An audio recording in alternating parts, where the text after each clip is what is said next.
adjustment from everybody on that Bengals offense, but they know they have to make do without Burrow. Finley now will be the man, and it leaves the Bengals in an interesting situation going forward. As for other quarterback news, Teddy Bridgewater is expected to be back at practice on Wednesday. Matt Rule had said that Bridgewater was cleared to play on Sunday, but they held him back. The Panthers are at Minnesota on Sunday. We'll see whether Bridgewater can make it through the week or whether P.J. Walker needs to start again on Sunday. As for the Chicago Bears and their quarterback decision, head coach Matt Nagy said that he still is deciding between Nick Foles and Mitchell Trubisky, each of whom is coming off an injury. Trubisky's had the shoulder. Foles has had the hip. They play against the Packers on Sunday.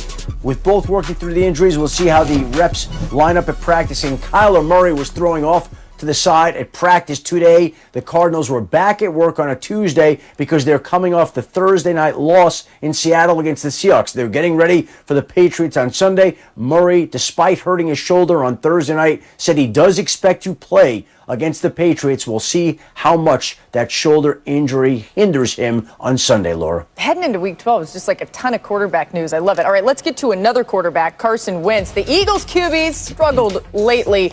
Let's talk about that, Dan.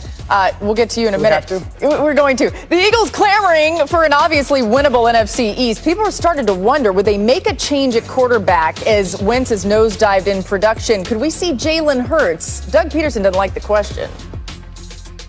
Is Carson Wentz going to start next week? Yes. No question about it? Yeah, no questions about it. He's our starter. Doug Peterson's like looking around. Anyway, no quarterback in the NFL has thrown more interceptions, been sacked more, or fumbled more than Carson Wentz this season. That's why people are asking the question, okay? He's also been off target on 23% of his passes. Once again, the worst mark in the league among qualifying quarterbacks. Dan, it's no secret that you've loved Carson Wentz this season and also for a long time. Are you still a believer despite those bad numbers I just told you about? Unquestionably. Listen, everything that's happened in Philly, no, Carson Wentz is not playing very good football right now. But there's a lot of things around him that are factoring into that. It's not all on just the quarterback. We need to make sure that everyone realizes that the play of the quarterback is connected, in tune with everybody else. This is the pick six, okay? Look at the route concept. There's a little bit of a fake bubble, play action fake. Now watch the backside of this, because this tight end wing grouping, like you should be blocking that blitzing corner. Now, Carson Wentz, maybe you don't like the throw. Maybe why aren't you letting it out of your hands? But he's really just going to go throw this check down. Carson Wentz, don't play hero ball. That's exactly what he's doing. Tight end wing doesn't pick up that number 4 pressure, leads to a pick six. How about this one? Where you're going to get a little play action fake and orbit bubble behind the quarterback, and it's just a sail concept.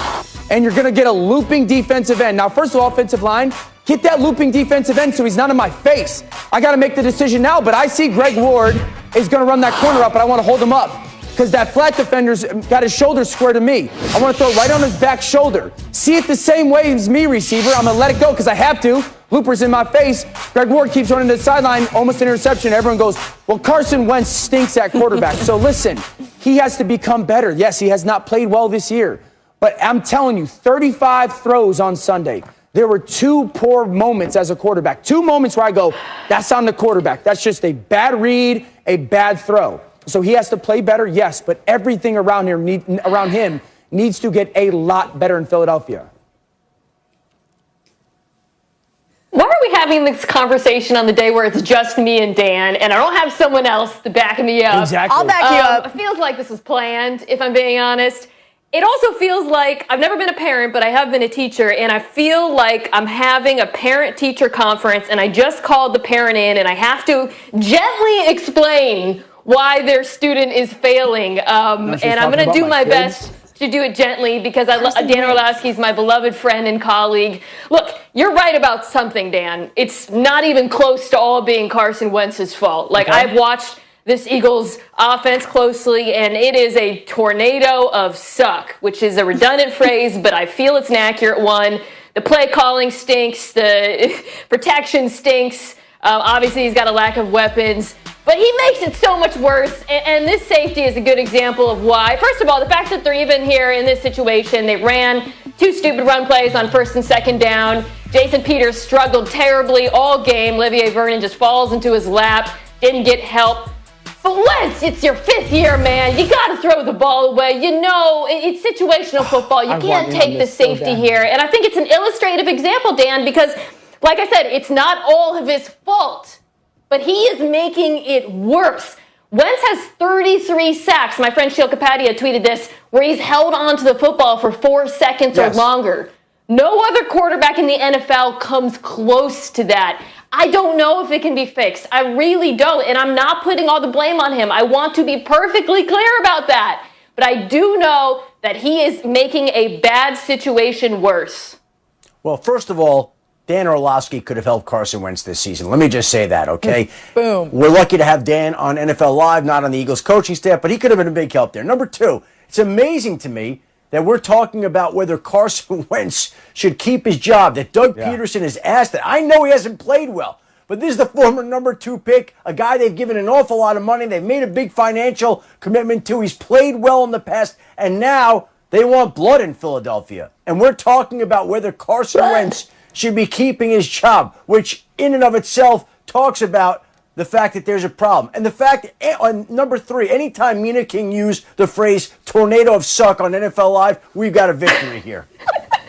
Michelle, give me 30 seconds. Shefty, thank you for those comments, but give me 30 seconds, Michelle, because I want people to understand the way I look at quarterbacks in the NFL right now is really 2 groups. You're either a thinker or you're a reactor, okay? Like, the thinkers are Tom Brady's and Drew Brees', where they think their way both pre and post snap through the football game. And then there's the reactors, Josh Allen, Lamar Jackson, Patrick Mahomes.